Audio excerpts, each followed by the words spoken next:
The angel of the Lord. Rashi says in his introduction to Zechariah chapter 1, the prophecy of Zechariah is extremely enigmatic because it contains visions resembling a dream that requires an interpretation. We cannot ascertain the truth of its interpretation until the teacher of righteousness comes. Nonetheless, I will put my heart to reconciling the verses one by one according to the interpretations that resemble it and follow the interpretation of Jonathan. This is God's test for the Jewish people, in particular the Jewish leaders. God's test of who the descendant of David is. The man described in Isaiah 53, the teacher of righteousness. That's who Rashi, known as one of the first rabbis to say that Isaiah 53 described the people, the Jewish people, as the patriarch Israel. Then here he is in Zechariah saying we got to have the to know the truth of at least chapter 1 of Zechariah, to know its truth, because we can't do it, and no Jewish man, religious, academic, commentator, or otherwise, has ever had the answer to this. And yet this video is going to give it to you. Why? I'm a teacher of righteousness. This is Zechariah chapter 1, verses 7 through 12. That's the preamble that Rashi leads into before he starts his commentary. And this is in Midrash form. That's where I take parts of a verse and interpret each in individual segments. Verse 7. On the 24th day of the 11th month of the second year of Darius, the month of Shebat, this word of the Lord came to the prophet Zechariah, son of Berechiah, son of Iddo. This word of the Lord. This verse continues with, in the night I had a vision, which is not a word of the Lord. The word of the Lord coming to Zechariah means the messenger of the words of God has come to Zechariah, who is the angel of God's presence, and the word of the Lord. Literally, that's his name. He has alighted upon Zechariah to bring a vision from God. Not a word, a vision. Verse 8. In the night I had a vision. I saw a man mounted on a bay horse standing among the myrtles in the deep, and behind him were bay, sorrel, and white horses. In the night I had a vision. There's a man on a horse standing in the myrtles. He is later referred to as the angel of the Lord, standing in the myrtles. The angel of the Lord alights upon and enters men, and my name, Hashem, is in him and can speak through the man. Zechariah has an angel with him who is his guide in the vision. The deep is like a valley Zechariah is looking down on, filled with myrtle trees, and then an open area below that is where the bay, sorrel, and white horses are. Verse 9. I asked, what are those, my Lord? And the angel who talked with me answered, I will let you know what they are. What are those, my Lord? Zechariah is not talking to the angel. That's an angel. It's not my Lord. Who answered, but who never lets him know what they are. he is asking the man standing among the myrtles on a bay horse about the horses in the open area and calls him my Lord. Verse 10. Then the man who was standing among the myrtles spoke up and said, these were sent out by the Lord to roam the earth. Then the man who was standing among the myrtles spoke up and said, again, this is Midrash form. Okay, so the man standing in the myrtles answers the question of Zechariah, not the angel who is with Zechariah. Verse 11. And in fact, they reported to the angel of the Lord, who was standing among the myrtles. We have roamed the earth and have found all the earth dwelling in tranquility. And it's just like a dream. We have horses talking. You know, there could have been birds. Anything that can go far and go a long ways out and then come back. In this case, for this story or for this dream that was given to Zechariah, it's horses. And in fact, they reported to the angel of the Lord. They who reported are the horses who have gone to and fro throughout the earth, and they spoke the report to the angel of the Lord, who was standing among the myrtles. The angel of the Lord, who was standing among the myrtles, has alighted upon and entered the man standing amongst the myrtles. The angel of the Lord is using this man as his visible presence. You cannot see the angel of the Lord. Just as he once used a burning bush for his visible presence, and God spoke through him to Moses. Not just as his visible presence, he also used the man to say, these were sent out by the Lord to roam the earth. In other words, it sounded like the answer was coming from this man. But it's coming from the angel of the Lord, and God is in that angel, his presence. Because that's the angel of his presence. You can find that in Isaiah chapter 63. I don't recall the verse. I never see anything on the angel of his presence. Wherever God's presence is, the presence that enters the temple, I never hear any mention of the angel that has to be with him. Why? It's the angel of his presence, who is the angel of the Lord. Yeah, I believe, and I'm not certain about this, but I've heard it at least one or two times, and that is Christianity believes the angel of the Lord is Jesus Christ. Thereupon the angel of the Lord exclaimed, O Lord of hosts, how long will you withhold pardon from Jerusalem and the towns of Judah, which you placed under a curse 70 years ago? Thereupon the angel of the Lord exclaimed. Okay, so the angel of the Lord exclaimed through the man. Zechariah heard the words come from the man standing in the myrtles. It is the only way Zechariah could have heard the words. The angel of the Lord can only speak to the man he has alighted upon. Ezekiel describes this as, a spirit entered into me and set me upon my feet, and I heard what was being spoken to me.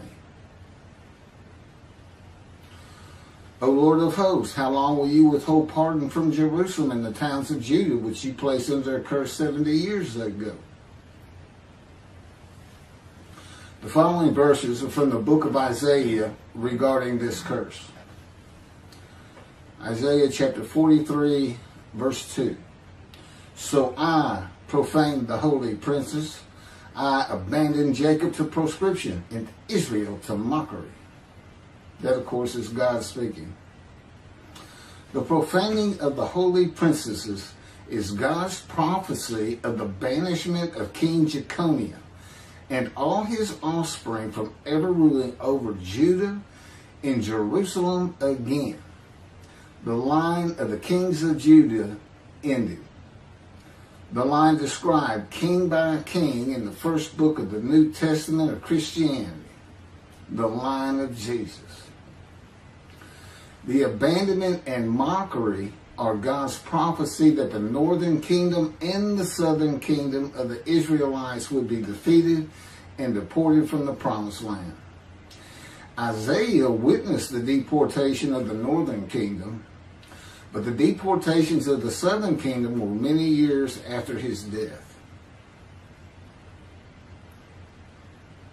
This is chapter 43, verses 5 through 7. Fear not, for I am with you. I will bring your folk from the east, will gather you out of the west. I will say to the north, give back, and to the south, do not withhold. Bring my sons from afar, and my daughters from the end of the earth, all who are linked to my name, who I have created, formed, and made for my glory. Okay, this is God's prophecy that all the tribes of Israel would return from the Assyrian deportations of the tribes east of the river Jordan, that were Reuben, Gad, and the half tribe of Manasseh, and all the tribes of the northern kingdom, deported by Assyria, defeated and deported, and the Babylonian deportations of the southern kingdom. It is a prophecy that is specific to the Assyrian Babylonian exiles. This prophecy was fulfilled according to the books of Ezra and Nehemiah and their account of all 13 tribes returning to the southern kingdom of the lands of Benjamin and Judah. Jerusalem is within the lands of Benjamin, and his lands are considered part of the kingdom of Judah, since that is where the kings of Judah rule from. 10 tribes being lost and not returning is a myth. When the 7th month arrived, the Israelites being settled in their towns, the entire people assembled as one man in Jerusalem, as the man Israel, all of them. When the people Israel gather as one man, it is all 12 tribes who were allotted lots of the promised land, and the Levites, they did not receive a portion. They were allowed to go from lot to lot, tribe to tribe, and everybody was supposed to take care of them. The Levites, that would be Levi, the son Levi, the priestly tribe without an allotment of the promised lands. Judahites and Benjaminites alone are not Israel, though all references to Israelites would include them. All of Israel had returned together to Jerusalem and Judah, mindful of the imported Gentiles in the northern kingdom, imported by the Assyrians, many of whom tried to stop the building of the second temple. This is why everybody returning, all 13 tribes, all went to Judah. The northern kingdom was occupied by Gentiles, I would assume Assyrians and Arabs.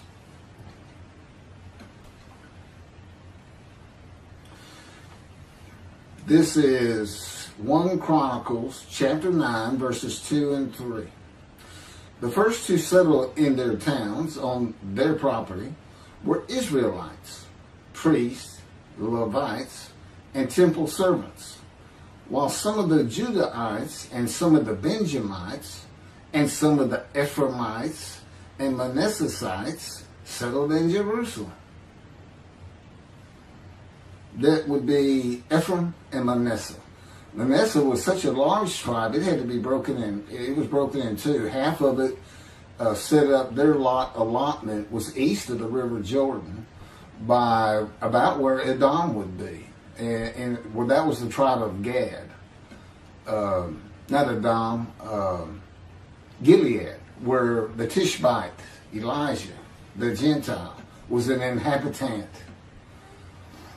Ramoth Gilead. Manassites, Ephraimites, and Judahites were the tribes with the largest allotment of the lands of Abraham, and Jerusalem is in the lands of the Benjamites. Those are who just got mentioned. The three largest lot owners.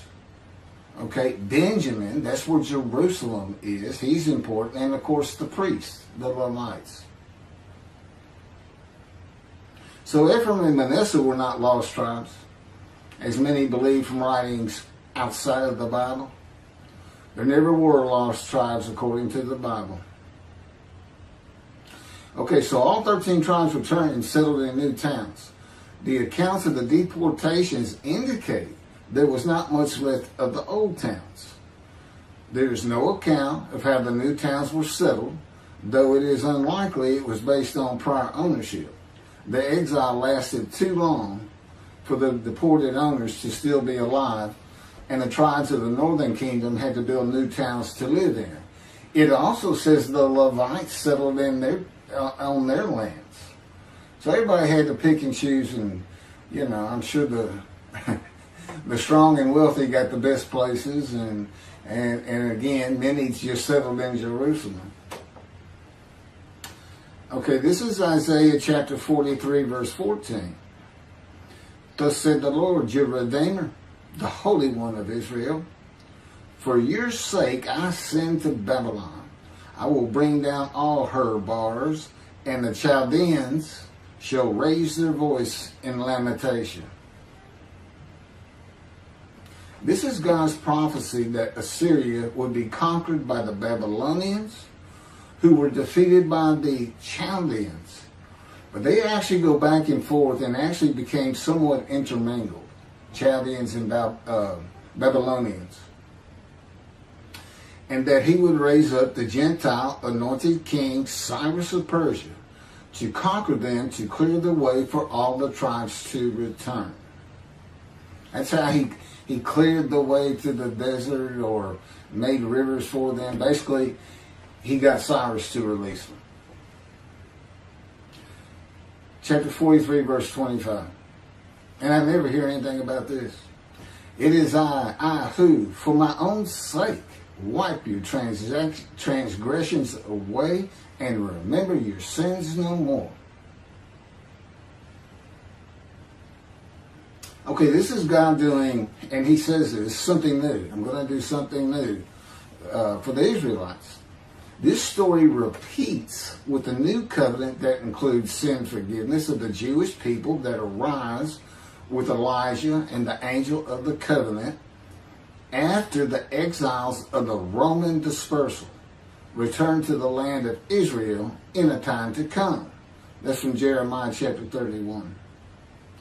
The Jewish people have returned from the Roman dispersal of them throughout the world, the diaspora, which means outside of the promised land, outside of Israel, to a land that lay desolate for more than 2,000 years until after the Holocaust, and they created the state of Israel in 1948. 70 years later, and that's funny too, because they talk about a curse of 70 years. That 70 years, I believe, just applies to the last of 3 deportations of Judah and the defeat by the Babylonians, because the northern kingdom had been defeated and deported long before that, and the first to be defeated and taken to the lands of Assyria was Gad, the half tribe of Manasseh, the lands east of the river Jordan. 70 years later, the land blooms again, and Jerusalem has been rebuilt as a great city, larger than it was in ancient times, according to God's words in Jeremiah 31. The time to come to deliver the new covenant with sin forgiveness is here. That's very important for the interpretation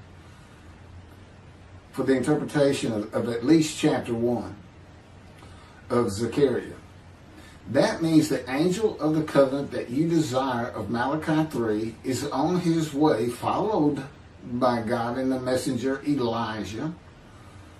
And when God's third temple is built, he will return to it suddenly.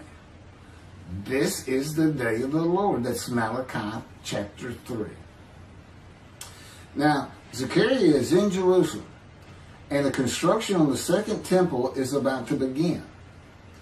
Isaiah has written God's words of sin forgiveness, which would have removed the curse long before this, when they were returning, when the remnant of the 13 tribes was returning. And the angel of the Lord proclaims, O Lord of hosts, how long will you withhold pardon from Jerusalem and the towns of Judah, which you placed under a curse 70 years ago? Okay, this vision of Zechariah and the words of the angel of the Lord through the man standing in the myrtles regarding the curse 70 years ago is to make Zechariah think and try to understand why the angel of the Lord would say this. From his perspective, the curse was lifted. He was back in Jerusalem with all the tribes preparing to build the second temple. The vision is for Zechariah to find out how and when the curse was lifted. And that's important today, because this is the day of the Lord. The new covenant is here, and this every single Jew throughout the world is forgiven of their sins right now. And that message has been given to me to be delivered. And it's not getting out there. It's just not getting out there. And that's what happened here. Because if you read Ezra and Nehemiah, it's clear they had no idea that their slates had been claimed. And sin and continue. You know, once you know that God has just said, okay, I'm not going to remember any of that. Let's all start fresh. I'm here with the covenant of friendship. Let's everybody start being observant Jews. Okay? Which would include going to Yom Kippur. Having a slate clean does not mean you have a lifetime now of sin forgiveness. The books of Ezra and Nehemiah reveal, this is how God had me write it down. This is from the book, Isaiah 53, in the day of the Lord, that was dictated to me. The books of Ezra and Nehemiah reveal that the 13 tribes did not know they had been forgiven. Right. We had to wait for the teacher of righteousness to know. And this is another thing I never see in this Messianic era that is taught, that is coming, is that God is with the descendant of David as he was with Moses. I mean, just right there with him.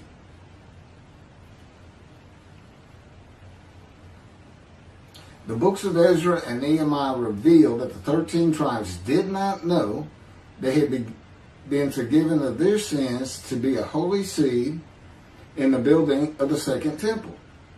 If people know they have been forgiven and have a clean slate from past transgressions against God and his laws, they are more likely to stop their sinful ways and abide by his laws in the future. The scroll of Isaiah needs to be found and interpreted by Zechariah and the religious leaders so they will know of God's forgiveness of their sins. God will be returning before the temple is built. That would be the third temple, to test the devotion of his righteous servant and make him suitable for his purpose, which might prosper. That includes the building of the third temple. This would begin when his spirit alights upon the anointed one, Mashiach. His presence with his righteous servant will be necessary for the temple to be rebuilt. Islam will not freely hand over their third most holy site to Israel and abandon the Dome of the Rock Mosque, a mosque that sits on the Temple Mount purchased by King David for God, the most holy site of the Jewish people. With God is the angel of his presence who is already on the way. You want me to skip that? Okay, this has been covered in other videos more than once.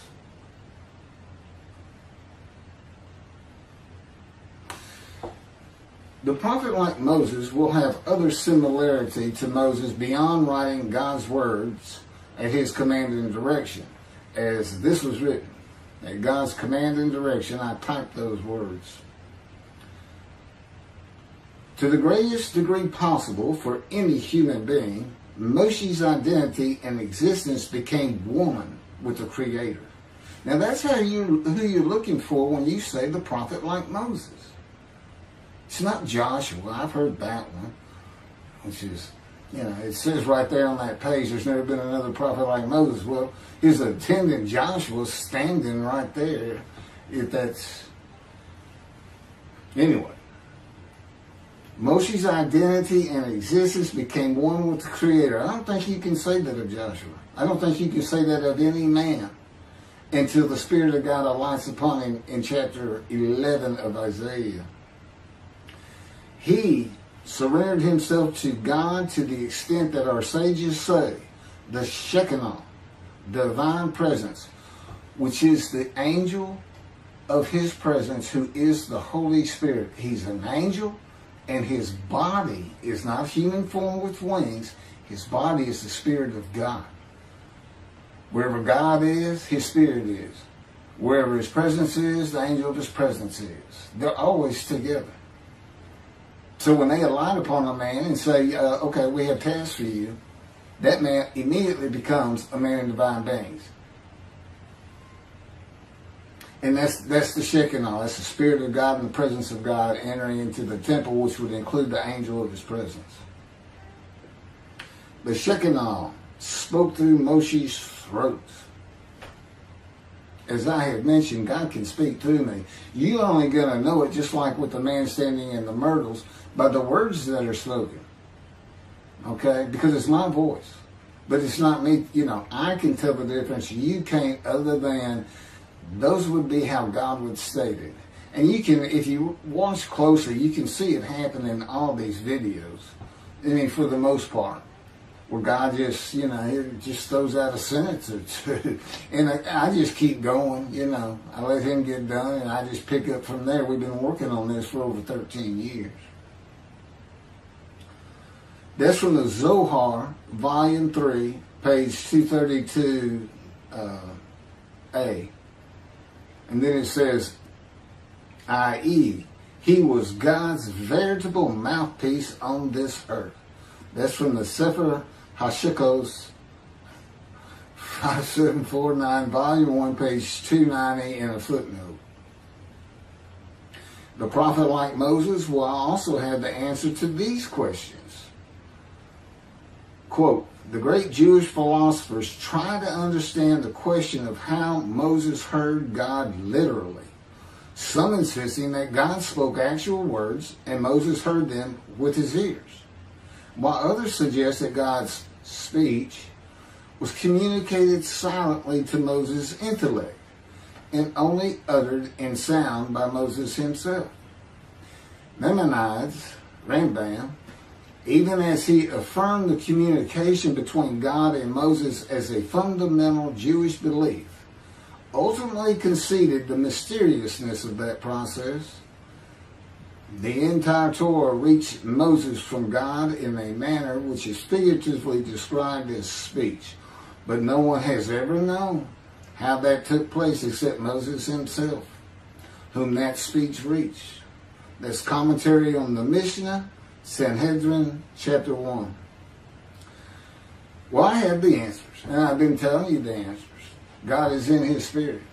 Spirit enters into you, because we find it in Ezekiel. There's where God tells you. God was telling Ezekiel, get up on your feet. Ezekiel says, at that very moment, a spirit entered into me, and I could hear the words of God. There it is. When he enters him. Now, he's not hearing that through his ears. There's the first question answered. It's not to your ears. And there is a silent knowing. That's what we call it, what God has taught me. Now, generally, I just hear words as though they came in through my ears and they're in my mind, as though my eyes and my ears had perceived. But he can put just knowledge into my mind without uttering a word. And it's kind of can be pointed out easiest with when he comes to a man, and like he came to Samuel, and Samuel just says, here I am. It's as though before he speaks to you, and this is what happened with me, he put in a knowledge in my mind that the God of creation was about to speak to me. And so when he did speak, it was as though he had always been there speaking to me. Not unlike how Adam would have felt. But